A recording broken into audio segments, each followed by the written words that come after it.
সকালে রাস্তা দিয়ে নির্বিকার, হাতে বাজারের ব্যাগ নয়, চুলের মুঠি ধরে ঝোলানো একটা কাটা মুন্ডু, আর এক হাতে ধারালো কাটারি।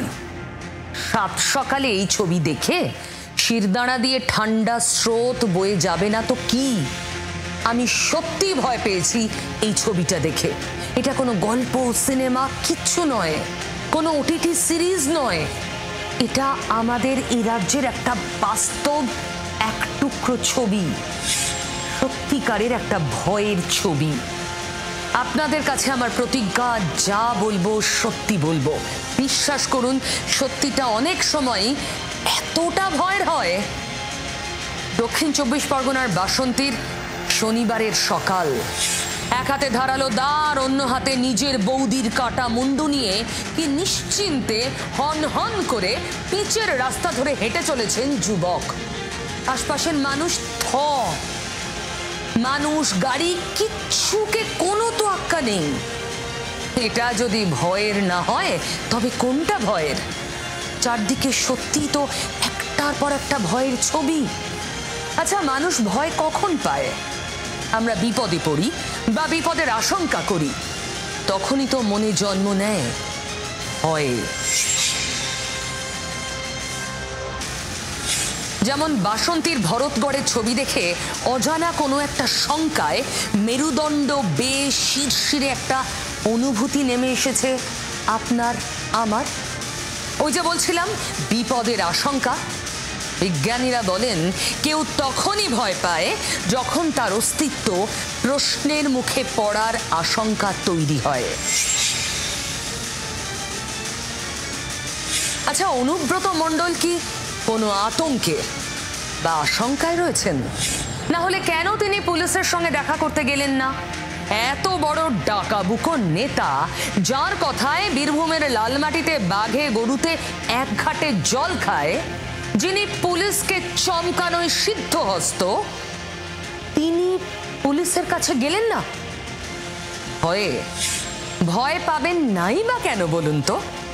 যৌন হেনস্থা থেকে সরকারি কর্মীকে কাজে বাধার মতো জামিন অযোগ্য ধারায় মামলা যখন হয়েছে, ভয় তো পাওয়ারই কথা।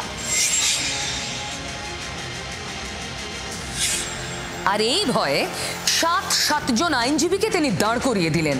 আর আইনজীবীদের এই বাহিনী পথ খুঁজছে বীরভূমের বাঘের ভয়ে মুক্তির। 7 জন আইনজীবী। ভয়ের মাত্রাটা বুঝতে পারছেন? যিনি কথায় কথায় চড়াম চড়াম ঢাক বাজানোর নিদান দিতেন, তিনি ভয়ও পান। যা বলি সত্যি বলি, আর কাউকে পরোয়া না করে বলি। কোন নেতার মুখের কথায় বিশ্বাস করে নয়। যা দেখছি, যা ঘটছে, তার বিশ্লেষণ আমি রাখছি আপনার সামনে। সত্যনিষ্ঠ বিশ্লেষণ। অনুব্রত মণ্ডল ভয় পেয়েছেন, আর ভয় পেয়েছেন বলেই 7 জন আইনজীবী পরিবেষ্টিত হয়ে রয়েছেন, পুলিশের কাছে গেলেন না। ভয় পেয়েছেন তার নিজের কাজের জন্য। হয়তো সাধারণ মানুষেরও আছে, তবে সেটা কর্মের নয়। ওই যে 7 সকালে উঠে রাস্তা দিয়ে কাটা মুন্ডু হাতে কেউ হেঁটে যাচ্ছে, ভয় পাবে না সাধারণ মানুষ? কিংবা আপনি হয়তো জানেনই না, আপনার পাশে বাসে কিংবা ট্রেনে বসে থাকা লোকটি আসলে পাকিস্তানের কোনো চর, ভয় পাবো না? বাঘের পর চরের ভয়। গুপ্তচর অভিযোগে ধৃত সিআরপিএফ জওয়ানের সূত্র ধরে এবার কলকাতা শহরে এনআইএ তল্লাশি। চর তদন্তে আজ কলকাতার 3টে জায়গায় হানা দেয় কেন্দ্রীয় এজেন্সি। কলকাতা আর এক সন্দেহভাজন জ্যোতি মালহোত্রার ঘোড়ার ছবি দেখেছিলাম আমরা। তার মানে শুধু জ্যোতি নয়, আরও চর আমাদের এই শান্ত শহরে এসেছিল। চরেদের নজরে কলকাতা কেন? ভয় হবে না? তবে চর পাঠিয়ে ভারতকে ভয় দেখিয়ে লাভ নেই, বুঝে গেছে পাকিস্তান। ভয় তো এখন ওদের কুড়ে কুড়ে খাচ্ছে। সিন্ধু জল চুক্তি নিয়ে ভারতের কড়া পদক্ষেপের পর এবার জল শূন্য হওয়ার ভয়ে কাঁপছে পাকিস্তান। তার মানে সবার মনে ভয়, এক একজনের এক এক রকমের ভয়। আচ্ছা, যিনি কথায় কথায় পুলিশকে বোমা মারা নিদান দেন, ধমকান চমকান, তিনি পুলিশকে ভয় পান? উলটপুরাণ তো একেই বলে, তাই না? তৃণমূলের নির্দেশে ক্ষমা চেয়েছিলেন ঠিকই, কিন্তু শনিবার তলব পেয়েও পুলিশের ছায়া মারালেন না কেষ্টমণ্ডল। রবিবার আবার সমন করা হয়েছে তাকে। যাবেন পুলিশের কাছে কেষ্টমণ্ডল? পুলিশকে ধমকানো কেষ্টমণ্ডল? কিসের ভয় হাজিরা এড়াচ্ছেন তিনি? আর যাই হোক, বছরের পর বছর ধরে অনুব্রত মণ্ডলকে যেভাবে যেমন দেখেছি, অনুব্রত আর ভয় তো দুটো বিপরীত শব্দ, তাই না? ফোন তুলে যিনি পুলিশকে ধমকান, তিনি সেই পুলিশকে ভয় পান। অনেকে তো বলেন একটা সময় ছিল যখন অনুব্রত মানেই ছিল ভয়। কেন? মনে করুন, আমরা রবীন্দ্রসঙ্গীত বাজাবো না, আমরা রবীন্দ্রসঙ্গীত বাজাবো না, আমরা এবারে 16 সালে জেতার পর আমরা চরাম চরাম করে ঢাক বাজাবো, চরাম চরাম করে ঢাক বাজাবো। রবি ঠাকুরের শান্তিনিকেতনের বীরভূমে এই ভাষণ। বিরোধীরা বলেন এটাই ছিল অনুব্রত মণ্ডলের ভোট মন্ত্র। ভয়ের মন্ত্র বলা যেতে পারে, মানে অন্যকে ভয় দেখানোর মন্ত্র। ভোটের পর ভোট বীরভূমে সেই ঢাকি বেজেছিল। এটাই তো ছিল অনুব্রতর কোট আনকোট খেলা। আমি বলছি না, শুনুন অনুব্রতর মুখেই। ভয়ঙ্কর খেলা হবে, খেলা খেলা হবে, ভয়ঙ্কর খেলা। ফ্যান্টাস্টিক খেলা হলো, একতরফা খেলা হয়ে গেল। তোমরা দুজনা মিলে কত লাপালাপি করলে, লাভ হলো? আমরা যে খেলতে জানি, আমরা ভালো খেলা জানি, আমাদের মতন খেলতে কেউ পারবে না। সুকুমার রায়ের কবিতাটা মনে আছে? ওই ছোটবেলায় পড়া, ভয় পেও না, ভয় পেও না, তোমায় আমি মারবো না। ঠিক যেন সেই আগেকার অনুব্রত মণ্ডল, যে নির্দ্বিধায় বলতে পারে, এসো এসো, করতে এসো, পাশ করে যাও 4টি দিন, আদর করে শিখিয়ে তুলে রাখবো তোমায় রাত্রি দিন। হাতে আমার মুগুর আছে, তাই কি হেথায় থাকবে না? মুগুর আমার হালকা এমন, মারলে তোমার লাগবে না। সেই দোর্দণ্ড প্রতাপ অনুব্রতই বলছেন তিনি এত অসুস্থ যে পুলিশের কাছে হাজিরাই দিতে যেতে পারলেন না। তার রোগটা কি? অসুখটা এমন যাতে গট গট করে হেঁটে গাড়িতে উঠে পার্টি অফিসে যেতে পারেন, থানায় যেতে পারেন না, তাই না? সেখানে দলের নেতাকর্মীদের সঙ্গে কথা বলা যায়, শুধুমাত্র পুলিশের সামনে যাওয়া যায় না, এমন অসুখ। তাহলে কি অনুব্রত ক্যাপিওফোবিয়ায় ভুগছেন? ভাবছেন সে আবার কি অসুখ, খটোমটো নাম শুনিনি কখনো। ক্যাপিওফোবিয়া মানে পুলিশে ভয়, পুলিশের সামনাসামনি হওয়ার অযৌক্তিক আশঙ্কাও বলতে পারেন। গরু পাচার মামলার তদন্তের সময় তো সেই একইভাবে বারবার কেন্দ্রীয় সংস্থার হাজিরা এড়িয়েছিলেন কেষ্টমণ্ডল। তখনও ঢাল ছিল ওই অসুস্থতা। আর এসব দেখেই তো বলছিলাম ক্যাপিওফোবিয়া। গরু পাচার মামলায় শেষ পর্যন্ত গ্রেফতারও হতে হয়েছিল অনুব্রতকে। ঠাকুর ঘর থেকে সিবিআই তাকে তুলে নিয়ে গিয়েছিল। তিনি ঠাকুর ঘরে খিলে এঁটে বসেছিলেন ভয়ে, ক্যাপিওফোবিয়ায়। তবে জেল থেকে ফিরেও প্রতাপ কমেছে কি? যাওয়ার সময় ভাবুন, মানে ওই জেল যাত্রার সময় শক্তিগড়ে গাড়ি থামালেন পুলিশের চোখের সামনে যিনি মিটিং করতে পারেন। হায় রে, সেই অনুব্রত এখন পুলিশকে এড়িয়ে যাচ্ছেন, মানে ভয় পাচ্ছেন। অনুব্রত ভয় এক এক সময় এক এক রকম রিয়াক্ট করছেন। কখনো সম্পূর্ণ ভুল বাংলায় ক্ষমা চেয়ে চিঠি লিখছেন, কখনো পুলিশকে চিঠি লিখছেন, কখনো দলকে চিঠি লিখছেন, দলের সব স্তরকে চিঠি লিখছেন, কখনো ভিডিও বার্তা দিচ্ছেন। ঘুমের ওষুধ খেয়ে ঘুমোচ্ছিলেন, তাই মাথা কাজ করেনি, রাগ কন্ট্রোল করতে পারেনি। কেমন ঘুমের ওষুধ যার রাগ কন্ট্রোল করতে পারে না? কে জানে বাবা। তবে এইসব কাণ্ড দেখে রাজনীতি চুপ করে থাকবে, রাজনীতি লাফালাফি করবে না, চনমনে হয়ে উঠবে না, এটা নিশ্চয়ই আপনিও ভাবেন না। সেরকমই হচ্ছে। রামপুরহাট থানায় বিজেপির বিক্ষোভে তুলকালাম হলো, 4টে থানায় কেষ্টর নামে আলাদা আলাদা অভিযোগ দায়ের হলো। বিজেপি করলো। 26-এর আগে কোণঠাসা হচ্ছেন নাকি এককালের বীরভূমের কোট আনকোট বীর কিংবা কোট আনকোট বাঘ? তোর পশু ডেপুটেশন নিয়ে তোর বাংলো পড়তে যাব, তোকে বার করে নিয়ে আসবো। বল বল বল বল বল বল বল বল। হ্যালো, আপনি কি বলছেন? আমি অনুব্রত মণ্ডল বলছি। এই অডিও নিয়ে এখন রাজ্য রাজনীতিতে তোলপাড়। ফোনে বোলপুর থানার আইসি লিটন হালদারকে অশ্রাব্য ভাষায় গালিগালাজ, তার মা স্ত্রীকে অবমাননা করে কুৎসিত মন্তব্যের অভিযোগ উঠেছে একদা বীরভূমের বাঘ বলে পরিচিত অনুব্রত মণ্ডলের বিরুদ্ধে। অনুব্রতর গ্রেফতারের দাবিতে চড়ছে বীরভূমের রাজনীতি। রামপুরহাট থানার সামনে বিক্ষোভ দেখায় বিজেপি, পুলিশের সঙ্গে ধস্তাধস্তি বেঁধে যায়। 4টি থানায় অনুব্রতর নামে অভিযোগ দায়ের করেছে গেরুয়া শিবির। এখানে যোগী আদিত্যনাথ বা হেমন্ত বিশ্ব শর্মা থাকলে না, ওর সব চামড়া উঠে যেত এতক্ষণে। শুকনো লঙ্কা লাগিয়ে ধোঁয়া ঢুকানো হতো নাকে। অত্যন্ত জঘন্য ভাষা, সে নিয়ে অনুব্রত মণ্ডলের সাথে আমাদের কোনো সিম্প্যাথি নেই। কিন্তু আমার বক্তব্য, আপনারা যদি ভেবে থাকেন যে শুধু অনুব্রত মণ্ডলই পুলিশের সাথে এইভাবে কথা বলে, তাহলে আপনারা মূর্খের স্বর্গে বাস করছেন। তৃণমূলের 90% নেতা পুলিশ অফিসারদের সাথে এইভাবে কথা বলেন। মমতা ব্যানার্জি আজকে বলছেন ক্ষমা চাইতে হবে। আমার মাকে আপনি গালাগালি করবেন, আমার স্ত্রীকে গালাগালি করবেন, আমাকে একটা পুলিশ অফিসার অন ডিউটি তাকে ফোন করে থ্রেট করবেন, ডিজিকে চমকাবেন, এসপিকে চমকাবেন, আর তারপরে তার নামে একটা এফআইআর করবেন, এফআইআর করে ছেড়ে দিলেন। আজকে যদি এটা কোনো বিরোধী দলের লোক করতো, তাকে আপনি ছাড়তেন? পুলিশ কেন সরকারের বিরুদ্ধে বিদ্রোহ ঘোষণা করছে না, কেন লকআপে পুড়ছে না অনুব্রতকে, প্রশ্ন তুলেছেন বিজেপি নেতা তাপস রায়। সেই দিনই তো উচিত ছিল বিশাল পুলিশ বাহিনী নিয়ে গিয়ে ওকে কলার ধরে টেনে অ্যারেস্ট করে নন বেলেবল সেকশন তো দেবেই, দিয়ে লকআপে নিক্ষেপ করা। কেন করেনি এটা? এই পুলিশের তো উচিত এই সরকারের বিরুদ্ধে, এই পুলিশ মন্ত্রীর বিরুদ্ধে, তাদের সুপিরিয়রদের বিরুদ্ধে, আইপিএস এবং নন আইপিএসদের উচিত রিভোল্ট করা, বিদ্রোহ করা।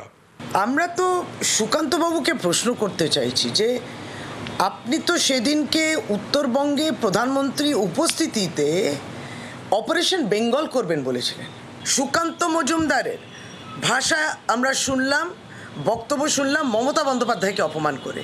এই ভাষাটা কি বলেছেন সেটা আমার বলতেও লজ্জা লাগে।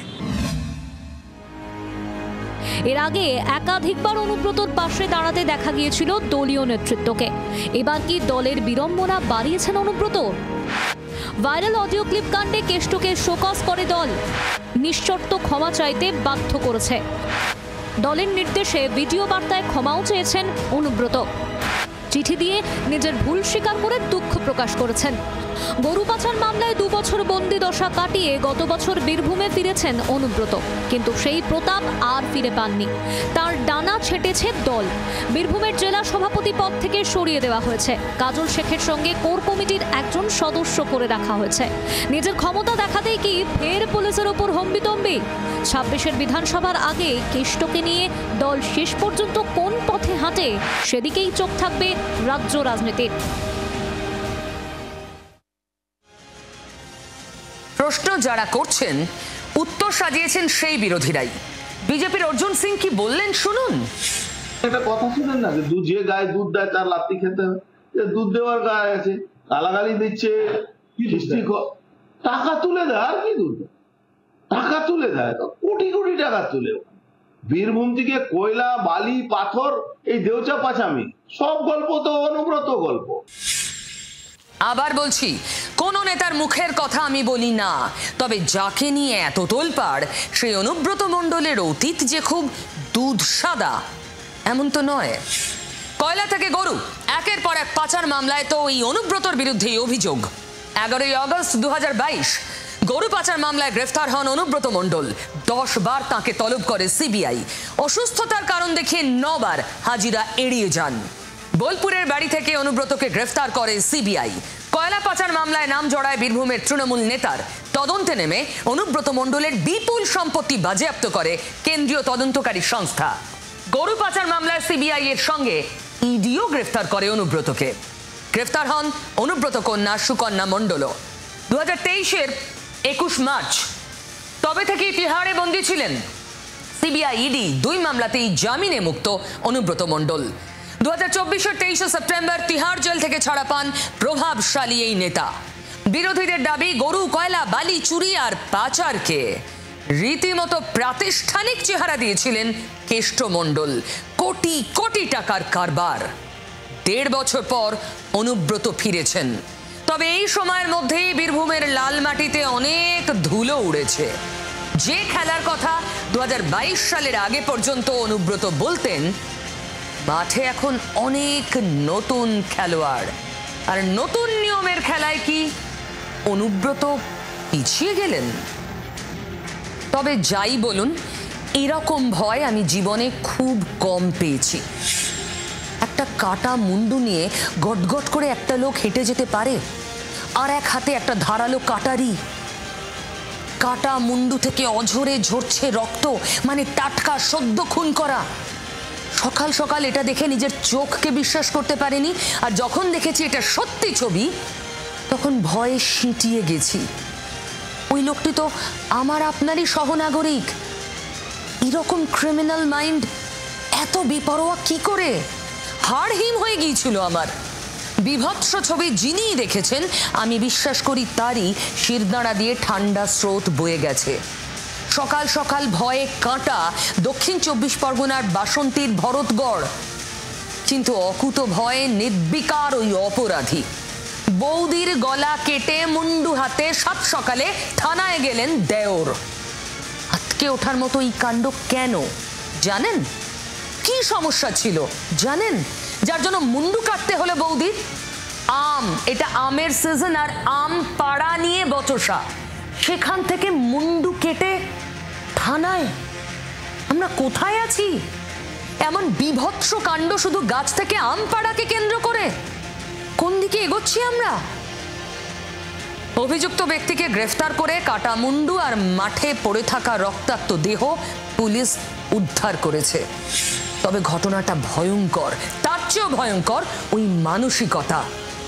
একটা ঝগড়ার জেরে যে কাউকে খুন করতে পারে ইনস্ট্যান্টলি।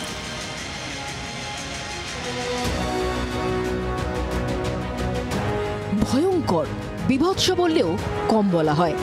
আটকে ওঠার মতো ছবি অন্য কোথাও নয়, এই দৃশ্য আমাদেরই রাজ্যের। কোনো সিনেমার দৃশ্য নয়, ছবিটা বাস্তবের। বৌদির কাঁটা মুন্ডু এক হাতে ঝুলিয়ে থানায় যাচ্ছে দেওর, তার অন্য হাতে রক্তমাখা রামদা। সাত সকালে এই ছবি দেখে আটকে উঠেছেন পথ চলতি লোকজন। ঘটনাটি দক্ষিণ 24 পরগনার বাসন্তীর ভরতগড়ের। আমরা সকালবেলা উঠে গরু বাঁধতে গিয়েছি, কতগুলো ডাল তুললাম, রুতে যাব, সৈন্য গাছের ডাল তুলে বলছে একটু চা খাইয়ে যাও। কখন আসবে না আসবে, 12-13টা গাছ। এসে চা খেতে খেতে দেখি ওই হাগাইবা দিতেছে, মুন্ডু কেটে নিয়ে চলে যাচ্ছে। সূত্রের খবর, আমপাড়া নিয়ে বচসার জেরেই বৌদির গলায় কোপ মারে দেওর। এক কোপে নামিয়ে দেয় মুন্ডু। আমার পিছনে যে আম গাছ আছে সেই আম গাছেই আম পাড়া হচ্ছিল এবং দেওর সাথে বৌদির একটা বচসা শুরু হয়। তারপরেই দেওর বাড়ি থেকে ধারালো অস্ত্র নিয়ে তার শরীরে আঘাত মারে এবং দেহ থেকে মুন্ডু আলাদা করে দেয়। এক হাতে কাটা মুন্ডু নিয়ে অন্য হাতে রক্তমাখা রামদা নিয়ে সোজা হাজির হয় বাসন্তী থানায়। দোষীদের কঠিন শাস্তি দাবি করছেন মৃতার ছেলে। আজকে মুন্ডু কেটে আমার কাকা নিয়ে গেছে, তার পিছনে আমার কাকি একদম পুরো মাত্রায় সে জড়িয়ে আছে, প্লাস হচ্ছে তার বড় ছেলে। ঘটনার পর থেকেই পলাতক অভিযুক্তের ছেলে। অভিযুক্তের স্ত্রীকে বাড়িতেই নজরবন্দি করে রেখেছে পুলিশ। আমি তখন কোথায় ছিলেন? গইলি ছিলাম। তারপর তুমি জানি না, আমি দেখিনি। এইভাবে মানে মুন্ডু কেটে নিল মানে বৌদির কেন, মানে কি রাগারাগি ছিল? আগে ওতে চুরি চামারি দই দিত, তাই। কাকে চুরি চামারি দোষ দিত? আমাদের এই লোকের। ধৃত যুবকের নাম বিমল মণ্ডল। কাটা মুন্ডুটি তার তার বৌদি সতী মণ্ডলের। অভিযুক্তকে গ্রেফতার করেছে পুলিশ। উদ্ধার করা হয় কাটা মুন্ডু ও মাঠে পড়ে থাকা রক্তাক্ত নিথর দেহ। অভিযুক্ত যুবক মানসিক ভারসাম্যহীন বলে পুলিশ সূত্রে খবর। ঠিক কী কারণে বৌদিকে নৃশংসভাবে খুন? শুধুই কি আমপাড়া নিয়ে বিবাদ, নাকি খুনের পেছনে অন্য কোনো রহস্য? তদন্ত শুরু করেছে পুলিশ।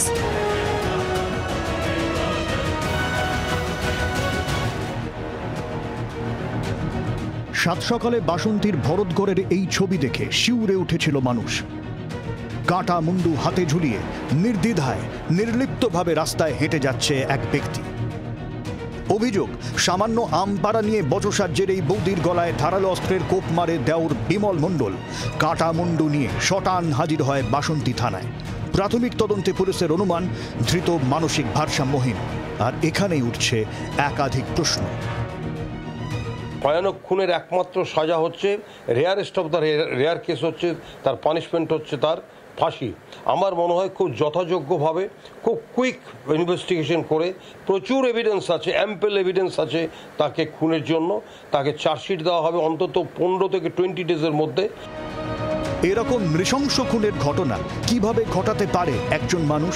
কি কারণ থেকে এরকম অপরাধ মনস্কতা আসতে পারে?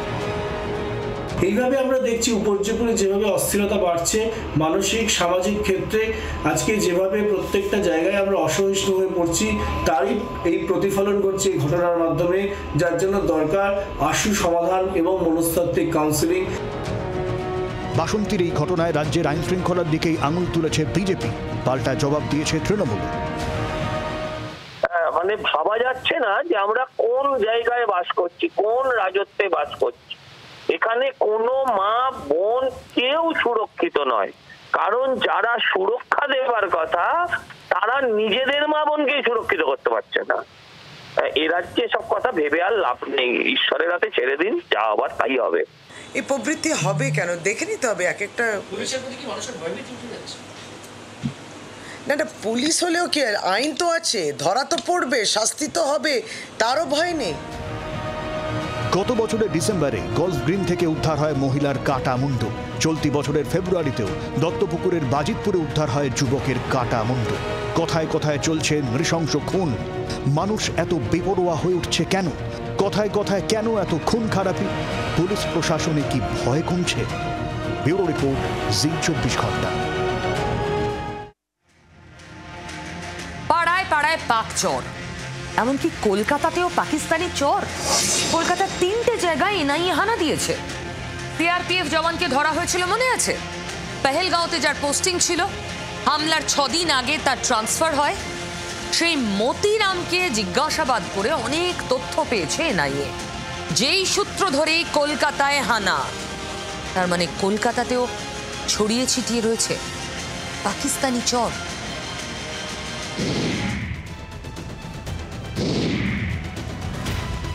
জম্মু কাশ্মীরে জঙ্গি হামলার পর দেশের বিভিন্ন প্রান্ত থেকে পাকিস্তানের হয়ে গুপ্তচর বৃত্তির অভিযোগে গ্রেফতার করা হয়েছে একাধিক জনকে। কিছুদিন আগে পাকিস্তানের হয়ে গুপ্তচর বৃত্তির অভিযোগে গ্রেফতার হন সিআরপিএফ জওয়ান মতিরাম জাট। সেই মামলার তদন্তে বাংলা সহ একাধিক রাজ্যে হানা দিল এনআইএ। পশ্চিমবঙ্গ, হরিয়ানা, অসম, মহারাষ্ট্র, উত্তরপ্রদেশ সহ দেশের মোট 15 জায়গায় তল্লাশি চালালো জাতীয় তদন্তকারী সংস্থা। দিল্লির গুপ্তচর মামলায় এই মুহূর্তে দেশ জুড়ে 15টা জায়গায় অভিযান চালাচ্ছে এনআইএ। তার সঙ্গে সঙ্গে কলকাতার 3টে জায়গায় অভিযান চলছে। এই মুহূর্তে আমরা ডায়মন্ড হারবার রোডে রয়েছি। এখানে দেখতে পাচ্ছি এনআইএর অফিসাররা তারা এসেছেন, একটি ট্রাভেল এজেন্টের দোকান এটা, এবং সেইখানে কিন্তু অভিযান চলছে। এনআইএর আধিকারিকরা বেশ কিছু নথি তারা সিজ করেছেন। সূত্রের খবর, মতিরামের গ্রেফতারির পর পাক গুপ্তচর চক্রের শিকড় খুঁজতে দেশের একাধিক জায়গার পাশাপাশি কলকাতাতেও এদিন তল্লাশি চালায় এনআইএ। সম্প্রতি মতিরাম জাট সিআরপিএফ এর একজন এএসআইকে দিল্লির এনআইএ তারা গ্রেপ্তার করেছিল, এবং সেই মামলা সূত্র ধরেই কিন্তু এই অভিযান চলছে বলে আমরা জানতে পারছি। মোমিনপুর মোড়ের কাছে একটি দোকানে এনআইএর তল্লাশি। Xerox, print out, money transfer, ঘুরতে যাওয়ার টিকিট বুকিং করা হয় এই দোকানে। এই দোকান থেকে একাধিকবার সন্দেহজনক লেনদেনের নজর পড়ে এনআইএর। প্রথমে 5,000 টাকা লেনদেনের হদিশ মেলে, পরে 3 দফায় 12,000, 16,000, 22,000 টাকার লেনদেন নজরে আসে। অ্যাপের মাধ্যমে টাকা ট্রান্সফার হয়েছিল। পাকিস্তানের একটি নির্দিষ্ট ব্যাংক অ্যাকাউন্টে পাঠানো হয়েছিল টাকা। মালিকের দাবি, দোকানে আসা ক্রেতার কথা মতোই থার্ড পার্টি অ্যাপের মাধ্যমে টাকা পাঠানো হয়। কে কোথায় টাকা পাঠাচ্ছেন সে বিষয়ে তিনি কিছু জানেন না বলে দাবি।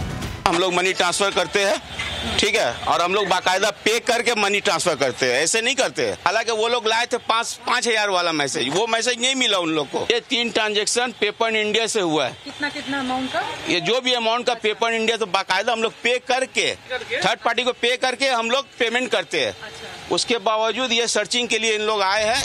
সোমবার দোকানের মালিককে তলব করেছে এনআইএ। দোকান থেকে বাজেয়াপ্ত করা হয়েছে একাধিক নথি, মোবাইল ও ল্যাপটপ। শনিবার অভিযান চালায় এনআইএ। তার মধ্যে কলকাতার 3টে লোকেশন ছিল, তার মধ্যে অন্যতম হচ্ছে তপসিয়ার এই এলাকায় একটি হোটেলে তদন্তকারী অফিসারদের দল আসে শনিবার সকালে।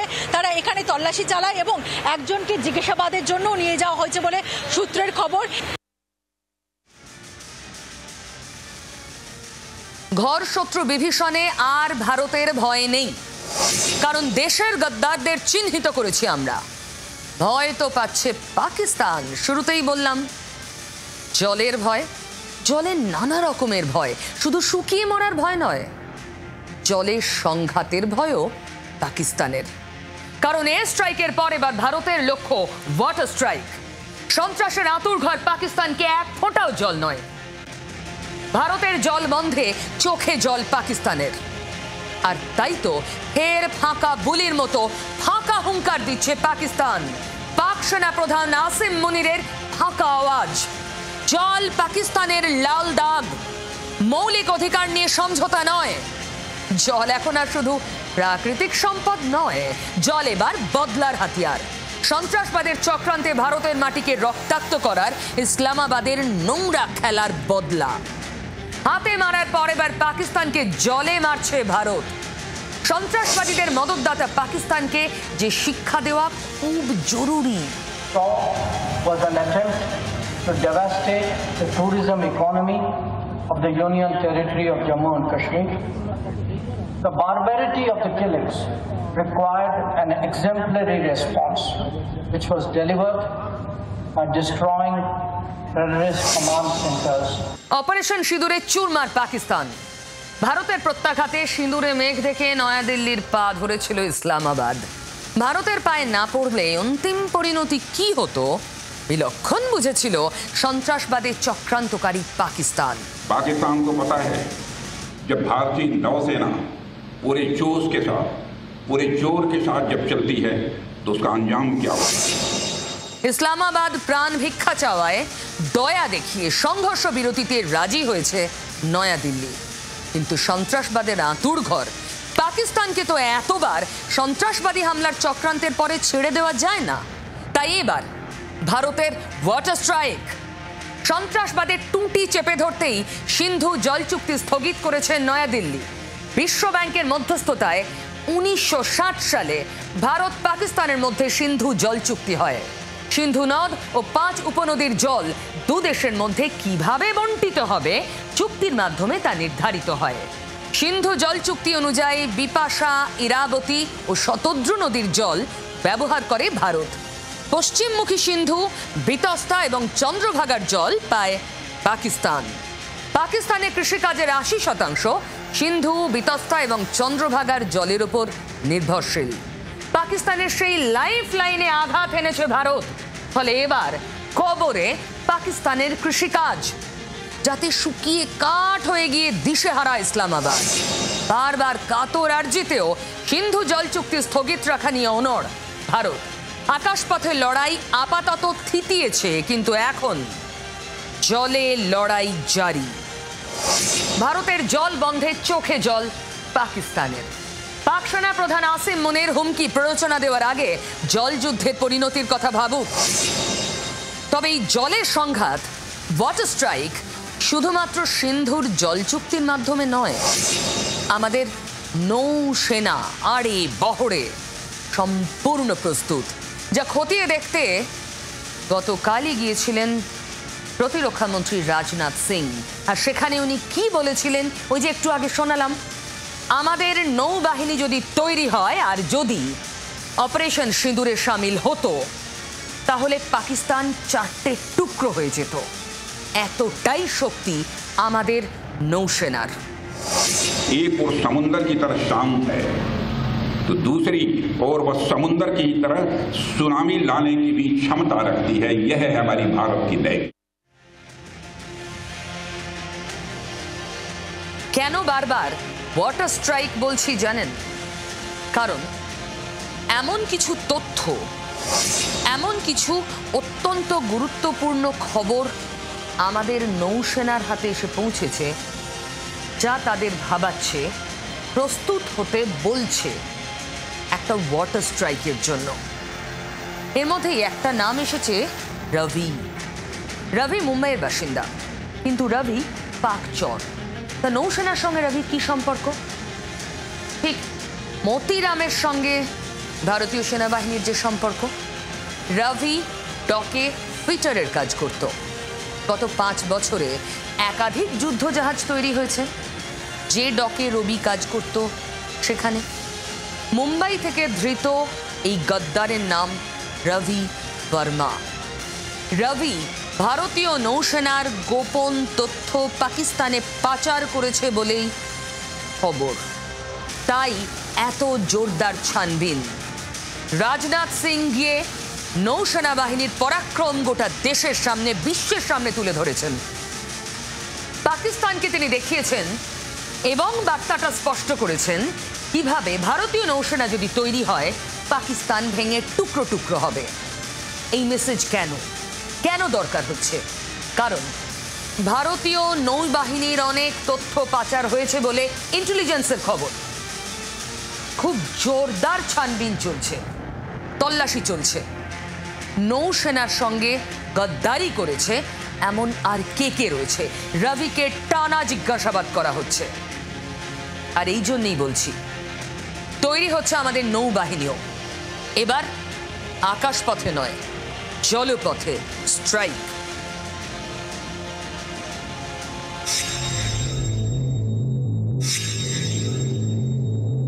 দেশ রক্ষার ভার যার কাঁধে, সেই ঘর শত্রু বিভীষণের গদ্দারি আগেই সামনে এসেছে। এবার আরেক পাক চরের গ্রেফতারিতে কপালে গভীর চিন্তার ভাঁজ পড়ল গোয়েন্দাদের।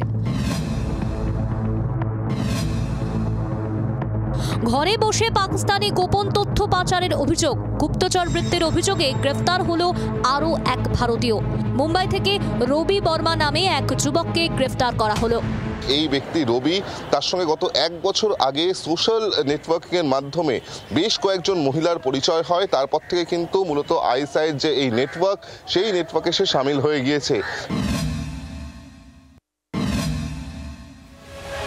মুম্বাইয়ের মাজাগাঁও ডকে ফিটার হিসেবে কাজ করত রবি। গত 5 বছরে মাজাগাঁও ডক থেকে অনেক যুদ্ধজাহাজ তৈরি হয়েছে। সম্প্রতি মাজাগাঁও শিপ বিল্ডার্স থেকে নৌসেনায় বেশ কিছু যুদ্ধজাহাজ ও ডুবোজাহাজ অন্তর্ভুক্ত করা হয়েছে। যেহেতু সে মাঝগাঁওতে কর্মরত ছিল, সেই মাঝগাঁও সেখানে কোন ধরনের নৌবাহিনীর জাহাজ, যুদ্ধজাহাজ তৈরি হচ্ছে, কি সেখানকার ইনফরমেশন রয়েছে, সেই ধরনের সেন্সিটিভ ইনফরমেশন কিন্তু সে পাকিস্তানের আইএসআইকে সাপ্লাই করেছিল, এমনটাই কিন্তু তদন্তকারীরা জানতে পারছে। 1 साल से रवि बोला था हमसे कि मम्मी फेसबुक में गंदे गंदे लड़के लोग हैं, मुझे ऐसे सब दिखाती है, शरीर दिखाती है, मैं फेसबुक बंद कर देगा मम्मी, मुझे फेसबुक नहीं चाहिए। আপাততভাবে এই রবি নামক ব্যক্তিকে জিজ্ঞাসাবাদ করে এই গোটা নেটওয়ার্কে বা এই মাঝগাঁও বন্দরেই আরও কারা কারা এরকম গুপ্তচর রয়েছে বা এই আইএসআইয়ের সঙ্গে কানেক্টেড রয়েছে তা খতিয়ে দেখছেন তদন্তকারী আধিকারিকরা। আপাততভাবে রবিকে জিজ্ঞাসাবাদ করে একাধিক গুরুত্বপূর্ণ তথ্য উঠে এসছে, বিশেষ করে একাধিক ব্যক্তির নাম উঠে এসছে। ধৃত পাক গুপ্তচর রবি বর্মার 2 সঙ্গীর খোঁজে তল্লাশি চালানো হচ্ছে।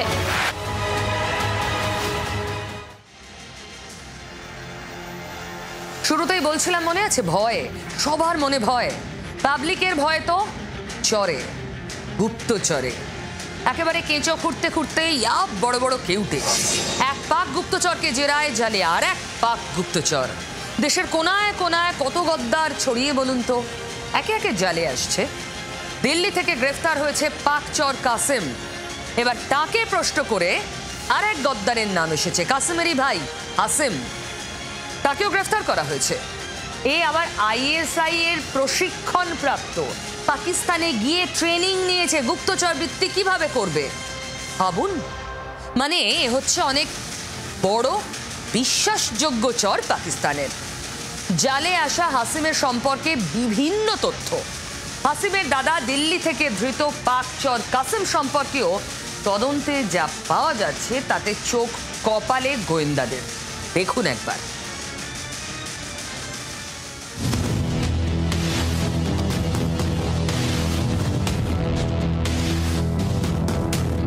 পাক গুপ্তচর দাদা গ্রেফতার হয়েছিল আগেই। দিল্লি থেকে ধরা পড়া কাসিমকে জেরায় জালে এলো আরেক পাক গুপ্তচর, তার ভাই হাসিম। ধৃতের সম্পর্কে তদন্তে উঠে এসেছে চাঞ্চল্যকর সব তথ্য।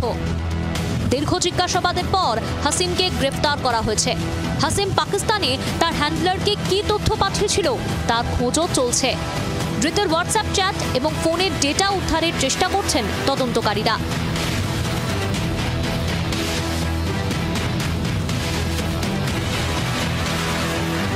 হাসিমের দাদা ধৃত পাক চর কাশ্মীর সম্পর্কেও চাঞ্চল্যকর তথ্য সামনে এসেছে। সূত্রের খবর, গোয়েন্দারা জানতে পেরেছেন লাহোরের সেনা শিবিরে প্রশিক্ষণ নিয়েছে কাসিম। 3 আইএসআই অফিসারের তত্ত্বাবধানে ধৃত পাক চরের প্রশিক্ষণ হয়েছে। 2 আইএসআই অফিসারের কোড নাম ছিল শাহজি ও তৌজি।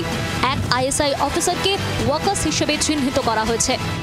সূত্রের খবর, জেরায় তদন্তকারীরা জানতে পেরেছেন গুপ্তচর বৃত্তির বিনিময়ে কাসিম একাধিক কিস্তিতে পাকিস্তান থেকে প্রায় 2 লক্ষ টাকা পেয়েছিল। কাসিমকে গুপ্তচর বৃত্তির নিয়মিত প্রশিক্ষণ দেওয়া হয়। কিভাবে সেনাবাহিনীর সঙ্গে যোগাযোগ স্থাপন করা যায় তার প্রশিক্ষণও দেওয়া হয়। পাকিস্তানের হয়ে গুপ্তচর বৃত্তির জন্য বারাণসী থেকে ধৃত তুফাইল সম্পর্কেও চাঞ্চল্যকর তথ্য হাতে পেয়েছেন গোয়েন্দারা। সূত্রের খবর, হোয়াটসঅ্যাপ গ্রুপ উমেদ ই শেরের মাধ্যমে তথ্য পাচার করত পাক গুপ্তচরেরা। পাকিস্তানের একটি নম্বর থেকে তৈরি করা হোয়াটসঅ্যাপ গ্রুপের সঙ্গে যুক্ত ছিল তুফাইল। 2022 সালে পাঞ্জাবে আইএসআই এজেন্ট নৌশাদ মেমনের সঙ্গে সাক্ষাতের পর তুফাইলকে হোয়াটসঅ্যাপ গ্রুপে যুক্ত করা হয়। হোয়াটসঅ্যাপ গ্রুপ সম্পর্কে তুফাইলের থেকে তথ্য সংগ্রহ করছেন গোয়েন্দারা।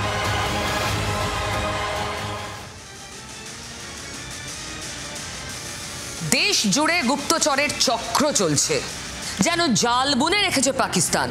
আমরা শুধু খুঁজে খুঁজে বের করছি, তথ্য সংগ্রহের চেষ্টা করছি। আর এর মধ্যেই আবার অপারেশন, নাম অপারেশন শিল্ড। আসলে এটা মহড়া, মক ড্রিল। দেশ জুড়ে মক ড্রিল হলো। অপারেশন সিঁদুরের পর আর একটা অপারেশন হলো, কিন্তু কেন? ভারত পাকিস্তান সংঘাতের আবহে যখন ওয়াটার স্ট্রাইক নিয়ে তাল ঠোকাঠুকি শুরু হয়ে গেছে, তখন আর একটা মক ড্রিল কেন? সামনে কি আরো বড় কোনো কিছুর প্রস্তুতি? মক ড্রিলের খবর চাউর হতেই ব্ল্যাকআউট শুরু হয়ে গেছে পাকিস্তানে। মানে আমরা মক করছি, মহড়া দিচ্ছি, পাকিস্তানে ব্ল্যাকআউট শুরু। ভাবুন, এরপর যদি সত্যি আর একটা স্ট্রাইক হয়, যদি সত্যি ওয়াটার স্ট্রাইক হয়, কোথায় যাবে পাকিস্তান?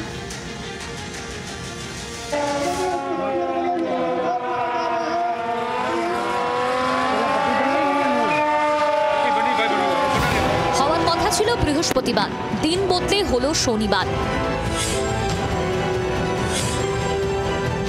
জম্মু কাশ্মীর, পাঞ্জাব, রাজস্থান, হরিয়ানা, চণ্ডীগড় এই 5 সীমান্তবর্তী এলাকায় চলল অসামরিক মহড়া। অপারেশন সিঁদুরের পর এই প্রথম। পাকিস্তানের সঙ্গে সংঘাত চলাকালীন ভূস্বর্গ জুড়ে ছিল হাই অ্যালার্ট। এখন সংঘর্ষ বিরতি চললেও পরিস্থিতির উপর কড়া নজর রাখছে কেন্দ্র। সেই আবহেই চলল মক ড্রিল। यहाँ श्रीनगर में जब भी जंग के अलामात होते हैं या आपातकालीन स्थिति होती है, तब इसी तरह की सायरन बजती है। और फिर आप देखिए एसडीआरएफ के लोग जो है, अगर आग लग जाती है तो उसको कैसे बुझाया जाता है, ये सब प्रक्रिया यहाँ पर दिखाई जाती है कि जब आपातकालीन स्थिति होती है उस वक्त कैसे जो है ये सारा जो स्थिति है उसको संभाला जाता है। क्या देखिए आप कैसे ये सीढ़ी पे चढ़ के ऊपर जा रहे हैं। किया जाता है। मॉक ड्रिल कर रहे हैं जहां पर लोगों को बताया जाता है जब कोई एयर सायरन होता है उसमें क्या क्या प्रोटोकॉल फॉलो करने पड़ते हैं, जैसे कि लाइट्स अंदर बंद करनी पड़ती हैं, कोई अगर ट्रैवल कर रहा है तो अपनी गाड़ियों की लाइट बंद कर दे। শনিবার বিকেল 5টা থেকে পাঞ্জাবের বিভিন্ন গুরুত্বপূর্ণ স্থানে চলল অসামরিক মহড়া। ऑपरेशन शील्ड ਦੇ ਤਹਿਤ ਅਸੀਂ ਇਹ ਸੈਕੰਡ ਮੌਕ ਡਰਿਲ ਕਰ ਰਹੇ ਹਾਂ ਤੇ ਆਪਰੇਸ਼ਨ ਸ਼ੀਲਡ ਦੀ ਡਾਇਰੈਕਸ਼ਨ ਜਿਹੜੀਆਂ ਹੈ ਉਹ ਗਵਰਨਮੈਂਟ ਤੋਂ ਆਈਆਂ ਕਿ we have to carry out and ਇਹਦੇ 'ਚ ਅਸੀਂ ਚੈੱਕ ਕਰ ਰਹੇ ਹਾਂ ਕਿ ਅਸੀਂ ਕਿੰਨੇ ਵੈਲ ਪ੍ਰੀਪੇਅਰਡ ਹਾਂ ਔਰ ਕੋਆਰਡੀਨੇਸ਼ਨ ਸਾਰਾ ਦੇਖ ਰਹੇ ਹਾਂ ਮੈਡੀਕਲ ਐਮਰਜੈਂਸੀ हैंडल ਕਰਨ ਲਈ। 6 মে গভীর রাতে পাকিস্তানের ঘরে ঢুকে জঙ্গি ঘাঁটি গুঁড়িয়ে দিয়ে এসেছিল ভারত। ঠিক তার পরপরই প্রায় 250 জেলায় মক ড্রিলের নির্দেশ দিয়েছিল স্বরাষ্ট্র মন্ত্রক। যুদ্ধ পরিস্থিতিতে সাধারণ মানুষ কিভাবে সতর্ক ও সুরক্ষিত থাকবেন তাই শেখানো হয়েছিল। 24 দিনের মাথায় আবারও অসামরিক মহড়া। সামনে কি আরও বড় কোনো পদক্ষেপের পরিকল্পনা? আমি শুধু এই বিষয়ে ভবিষ্যৎবাণী করব না, আমি শুধু এটুকুই বলবো যে সিঁদুরদান যখন হয়েছে অপেক্ষা করুন, বাসি বিয়েও হবে, ফুলসজ্জাও হবে, আগামী দিনে বাংলাদেশের ভাইও হতে পারে। দিল্লির ভাবনায় কি আছে তার সময় বলবে। তার আগে সীমান্তবর্তী 5 রাজ্যে মক ড্রিলে থরহরিকম্প পাকিস্তান। ব্যুরো রিপোর্ট, জি 24 ঘন্টা। আমাদের একদিকে যদি একটা মাথা ব্যথার নাম হয় পাকিস্তান, তাহলে অন্য পারে মিনি পাকিস্তান রয়েছে, যাকে এখন আমরা বাংলাদেশ বলে চিনি। সেই বাংলাদেশ আমাদের নানাভাবে ক্ষতি করার চেষ্টা করছে। তার মধ্যে একটা ক্ষতি আজ আপনাদের সামনে তুলে ধরব। বাংলাদেশি জাহাজ আমাদের নদীর পাড় ভেঙে তছনছ করে দিচ্ছে। শুধু নদীর পাড় আর সুন্দরবনের নদীর ক্ষতি হচ্ছে এমন নয়, সুন্দরবনের সার্বিক বিপদ বাড়াচ্ছে বাংলাদেশ। বিরাট বড় বড় জাহাজের এই অবাধ যাতায়াতে অনুপ্রবেশের আশঙ্কা বাড়ছে। জাহাজে করে অনুপ্রবেশকারীরা ঢুকছে। এতেই অরক্ষিত নদী নিয়ে উদ্বেগ আমাদের রয়েছে। এই ধরনের জাহাজগুলো সেই উদ্বেগ বাড়িয়ে দিচ্ছে। সুন্দরবনের গ্রামবাসীরা ক্রমেই চিন্তায় পড়ছেন। সুস্থভাবে খেয়ে পড়ে এই অনুপ্রবেশকারীদের জ্বালায় থাকতে পারবেন তো?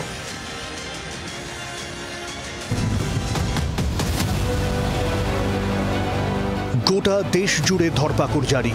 রোজ কোথাও না কোথাও থেকে বাংলার আনাচ কানাচ থেকে ধরা পড়ছে বাংলাদেশি অনুপ্রবেশকারী। সুন্দরবনেও কে কোথায় আছে কে জানে?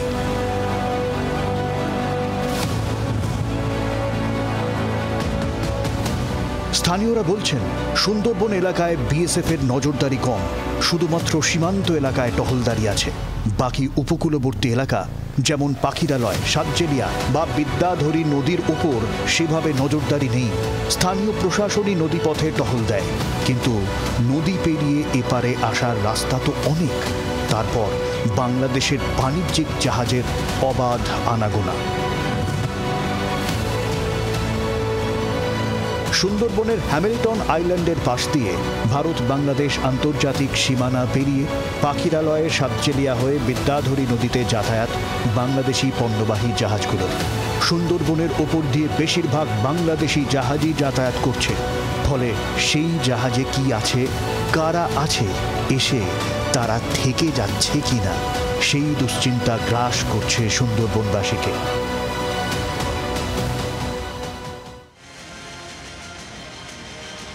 সুন্দরবনে অনুপ্রবেশকারীরা ধরাও পড়ছে। গোটা দেশ জুড়ে যা চলছে তাতে উৎকণ্ঠা বাড়বে বই কমবে না। সুন্দরবনবাসীর মনে যেন বাড়তি আশঙ্কা। বাংলাদেশি জাহাজে তাদের সন্দেহ বাড়ছে, দাবি উঠছে আরো নজরদারি বাড়ুক।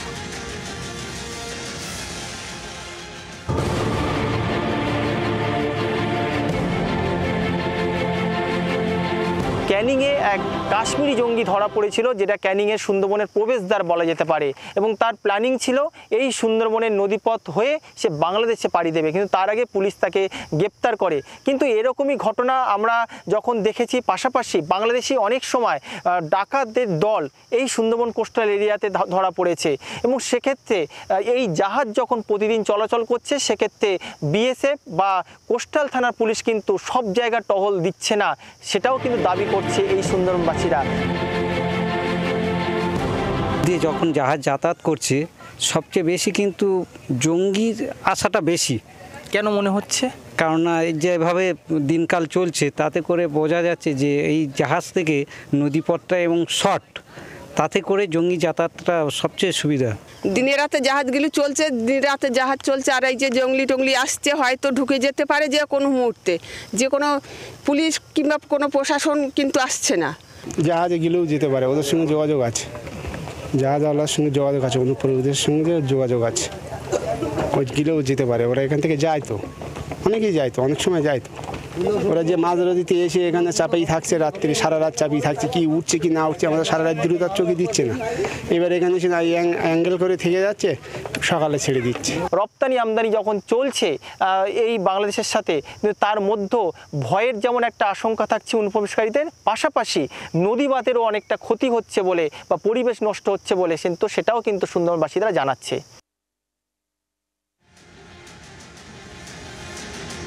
জাতীয় জলপথ 97 বা সুন্দরবন জলপথ, এই জলপথ দিয়েই বাংলাদেশি জাহাজগুলো যাতায়াত করে।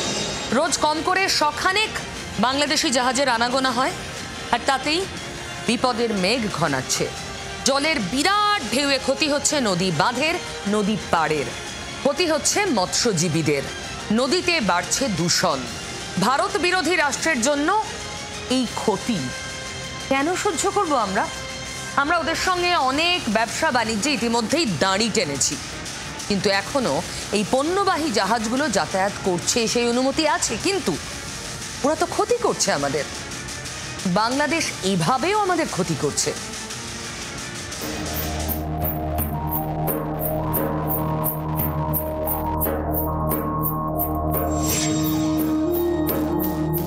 গত মার্চে এই নিয়ে সংসদে সুর চড়িয়েছিলেন জয়নগরের সাংসদ প্রতিভা মণ্ডল।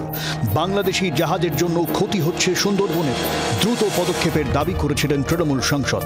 The port is connected with the riverine ports of Bangladesh and Indian state of Assam by National Waterway 97, Sundarban Islands Waterways and Indo-Bangladesh Protocol waterways. Every day, more than 100 large cargo ships come from our neighboring country Bangladesh to India for trading purpose by using the waterways of Sundarban. These cargoes cross several rivers around the Sundarban Delta, leading to soil erosion and thereby causing severe damage of riverbank embankment of entire Sundarban area. কিন্তু তারপরেও কাজ হয়নি। সুন্দরবনের মাঝ দিয়ে বয়ে যাওয়া নদীর উপরেই চলছে বাংলাদেশি পণ্যবাহী জাহাজের অবাধ যাতায়াত। জাতীয় জলপথ 97 বা সুন্দরবন জলপথ দক্ষিণ 24 পরগনার নামখানা থেকে বাংলাদেশের 18 বাঁকি খাল পর্যন্ত হুগলি নদীর ওপর দিয়ে এই জলপথ গিয়েছে। কলকাতা হলদিয়া থেকে বাংলাদেশের খুলনা, মংলা, চট্টগ্রাম বন্দর রুট এই জলপথে, যা সুন্দরবনের মধ্যে দিয়ে রোজ কমপক্ষে 100-র বেশি বাংলাদেশি কার্গোর যাতায়াত। এই যাতায়াতেই বাড়ছে বিপদ। অভিযোগ, সুন্দরবনের ছোট বড় অসংখ্য নদী বাঁধ ক্ষতিগ্রস্ত হচ্ছে, ভাঙছে নদী পার। আমাদের ইরোটেড জোন অর্থাৎ ভালনারেবল দোদুল্যমান এরিয়া বসবা ব্লকের কুমিরবাড়ি, মিধাঘেরি, কুমিরবাড়ি, মোল্লাখালী, সাতজেলিয়া, রাঙাবেলিয়া, গোসবা, বালিয়ন, বালিটু এবং সামগ্রিক জায়গা দিয়ে ভাঙন প্রবণ এরিয়া দিয়ে তারা যায় এবং সেখানে অনেক বেশি ভাঙন তৈরি হয়। এর ফলে যারা মৎস্যজীবী, যারা মাছকাঙ্গার উপর জীবিকা নির্বাহ করে, তাদের গতিপথের উপর যাতায়াতের কারণে তারা মাছকাঙ্গা ধরতে পারে না, তাদের জীবন জীবিকা নষ্ট হয়েছে এবং যে কারণে তারা বিদেশ যাত্রা করতে বাধ্য হয়েছে। এবং তার সঙ্গে সঙ্গে সুন্দরবনের যে পরিমাণ পলিউশন বা পলিউটেন্ট দূষক তারা ছড়ায়, সে তার পরিমাণ অনেক অংশে বেশি, কারণ তারা প্রতি ঘন্টায় 80 লিটার করে ডিজেল তারা পোড়ায়। বাংলাদেশের সঙ্গে স্থলপথে নানান বিধিনিষেধ জারি করেছে নয়াদিল্লি। দাবি, সেই চাপটা এসে পড়ছে জলপথে, ফলে বাংলাদেশি জাহাজের যাতায়াত বেড়েছে আরও। বড় বড় ঢেউয়ের ধাক্কায় দুর্বল হচ্ছে নদীবাঁধ। স্থানীয় প্রশাসন দাবি তুলছে, দ্রুত ব্যবস্থা না করলে সুন্দরবনের বিপদ, কারণ কেন্দ্রীয় সাহায্য এখানে অপ্রতুল।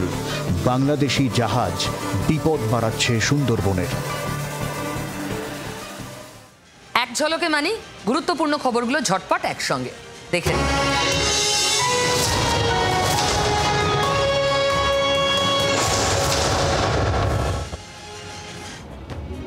কেষ্টর মুখে কদর্য বুলি, অসুস্থতার কারণ দেখিয়ে পুলিশের তলব এড়ালেন কেষ্ট। বিকেল হতেই গেলেন পার্টি অফিসে। অসুস্থতা কি কেবল বাহানা? প্রশ্ন বিরোধীদের।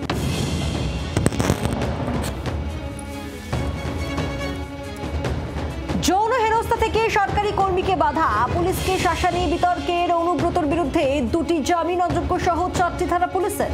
গ্রেফতার হবেন কেষ্ট। বিদেশে মনীষী স্মরণ অভিষেকে দেখানো পথেই হাঁটতে চাইছে কেন্দ্র। মালয়েশিয়াতে একসঙ্গে মনীষীদের শ্রদ্ধা জানাবে প্রতিনিধি দল। তৈরি হচ্ছে কর্মসূচি, সূত্রের খবর। অপারেশন সিন্দুরের পর এবার অপারেশন শিল্ড। ভারত পাকিস্তান উত্তেজনার আবহে ফের মক ড্রিল।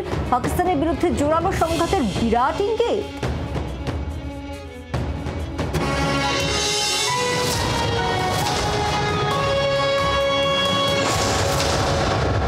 ডোনাল্ড ট্রাম্প চাইছেনটা কি?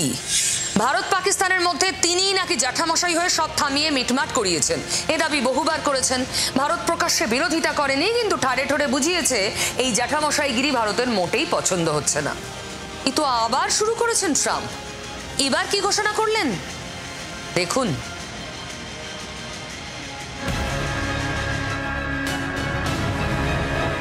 শুক্রবারই মার্কিন প্রশাসন ডজি থেকে পদত্যাগ করেছেন এলন মাস্ক।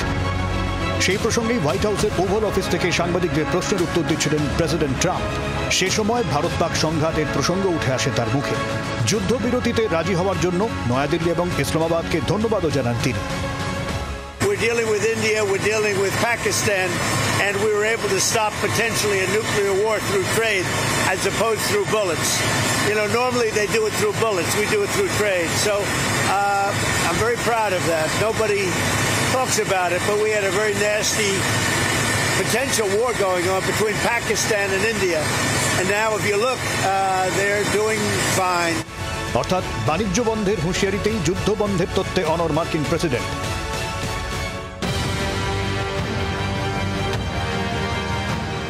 ভারতের তরফে বারবার বলা হয়েছে, এমনকি বিদেশমন্ত্রী এস জয়শঙ্করও জানান, পাকিস্তানের সঙ্গে সংঘর্ষ বিরতির সিদ্ধান্ত শুধুমাত্র একটা দ্বিপাক্ষিক সিদ্ধান্ত ছিল।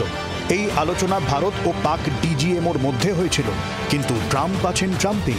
ভারত পাক যুদ্ধবিরতি সরকারিভাবে ঘোষণার আগেই গত 10ই মে যুদ্ধবিরতির কথা ঘোষণা করেছিলেন। তারপর থেকে লাগাতার একই সুর। রাশিয়া ইউক্রেনের যুদ্ধবিরতি থামাতে ব্যর্থ হয়েছেন ট্রাম্প। ইসরায়েল প্যালেস্টাইনের যুদ্ধ জারি। এই অবস্থায় গায়ে মানে না আপনি মোড়ল হয়ে ভারত পাকিস্তান নিয়ে একই কথা বলে যাচ্ছেন মার্কিন প্রেসিডেন্ট। এখানেই বিরোধীরা প্রশ্ন তুলছে, ট্রাম্প এই কনফিডেন্স পাচ্ছেন কি করে? বারবার একই কথা বলছেন কি করে? বন্ধুর এই বাড়াবাড়িতে কেন চুপ নরেন্দ্র মোদী?